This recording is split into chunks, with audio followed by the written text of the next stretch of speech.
Donc ça, c'est une espèce très protégée. Ah oui, oui, c'est le plus haut degré de protection internationale et européen. Parce que c'est en voie de disparition. C'est ça. Endémique des archipels Fidji. Donc les serpents peuvent s'immerger totalement, hein. On a bien la preuve. Et là, en fait, il s'agace là. Parce qu'il a pas mangé. Elle me dit, il y en a, je les ai pas nourris exprès, comme ça.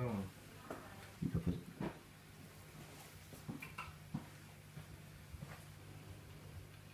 Mais ça marche.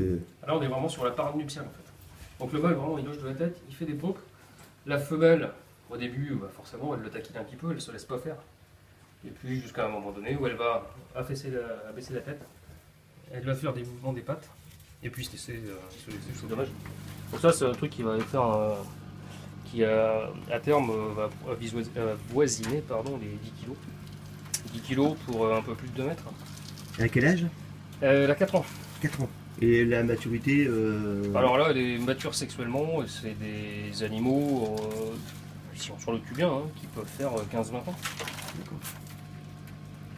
Et en termes de longueur, c'est quoi 3 mètres? Alors non, on est en dessous des 3 mètres. On est entre 2 et 3 mètres sur les plus gros spécimens. Et on va être entre 10 et 15 kilos. Qu'est-ce qui fait la peur des serpents c'est pas des animaux qui inspirent la sympathie en fait. Hein. Alors en fait, on regarde en France, oui, effectivement, il y a un phénomène de peur. Je pense qu'il y a lié à la mythologie, à tout ce qui tourne autour du serpent, les sorcières, etc. Mais quand on regarde au niveau mondial, certaines tribus les adorent, les mettent en. Elles les considèrent comme des dieux vivants. Donc c'est vraiment lié, je pense, à notre histoire, à ce qu'on a pu vivre. Là, en fait, on a un riz avec une peau toute perlée.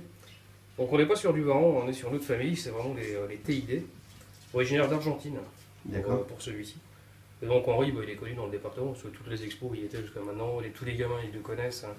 On a des messages, comment va Henri, comment va.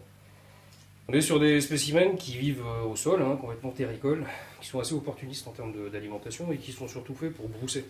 C'est pour ça qu'on a comme un carénage. Les écailles ici sont renforcées sur le devant des postérieurs et antérieurs pour aller fouger dans les ronces. On a quand même des doigts qui permettent de grimpouiller sur les quelques petites branches qu'il pourrait y avoir.